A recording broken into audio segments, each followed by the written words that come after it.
IPL শেষ হওয়ার মাত্র কয়েকদিন পরই শুরু হয়ে যাবে টি-20 বিশ্বকাপ। তাই প্রতিটা ক্রিকেট প্রেমী দর্শকের মনেই এখন অনেকটা উৎসাহ আছে। আর মাত্র একদিন পর টি-20 বিশ্বকাপের অফিসিয়ালভাবে যে টিম হতে চলেছে, অর্থাৎ ভারতীয় টিমে কারা থাকছে সেটা অফিসিয়ালভাবে ঘোষণা করে দেবে বিসিসিআই। কিন্তু গোপন সোর্স থেকে জানা গেছে ভারতীয় টিমে কোন 16 জন প্লেয়ার ওয়েস্ট ইন্ডিজ সফরে যেতে চলেছে।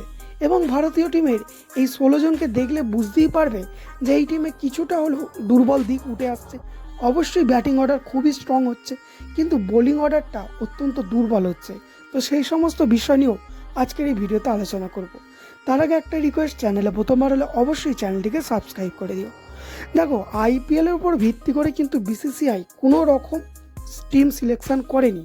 যেটা বিসিসিআই জানিয়েছিল আইপিএলের ওপর তারা ভিত্তি করে টিম সিলেকশন করবে, যেখানে বিরাট রোহিতকেও থ্রেট করা হয়েছিল যে তারা পারফরমেন্স না ভালো হলে তারাও বাদ পড়তে পারে।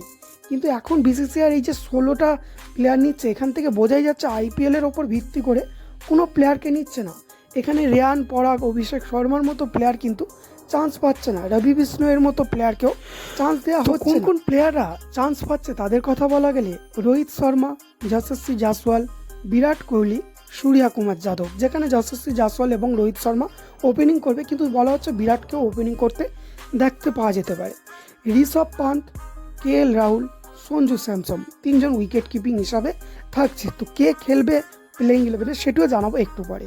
তারপরে অলরাউন্ডার হিসাবে থাকছে শিবম দুবে, হার্দিক পান্ডিয়া, রিঙ্কু সিং, সাথে রবীন্দ্র জাদেজা, কুলদীপ যাদব, অক্ষর প্যাটেল এবং তার সাথে সাথে জাসপ্রীত বুমরা, আবেশ খান, মোহাম্মদ সিরাজ।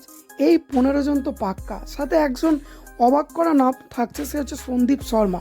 অবশ্যই ভালো বল করছে, কিন্তু এই প্লেয়ারটাও টপ 16-এ প্রায়োরিটি হতে চলেছে। অর্থাৎ টি-20 ওয়ার্ল্ড কাপের টপ 16-এ এই প্লেয়ারগুলো থাকছে, যেখানে হার্দিক পান্ডিয়া এবং ঋষভ পান্ত কে ভাইস ক্যাপ্টেন হবে তাই নিয়ে তর্ক বিতর্ক চলছে।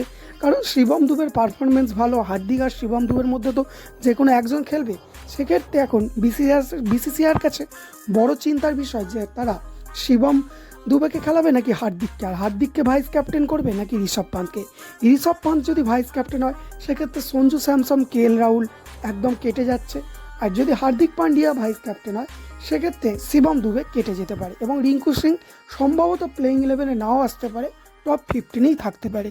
তো এই ছিল ভারতের টিম ইন্ডিয়ার টি-20 বিশ্বকাপের টিম। কিন্তু কথা হচ্ছে যে এই যে টিমটা দেখতে পাচ্ছ, এখানে ফাস্ট বোলিং অ্যাটাকটা অত্যন্ত দুর্বল। কিভাবে কি করবে সেটা অবশ্যই দেখার বিষয়।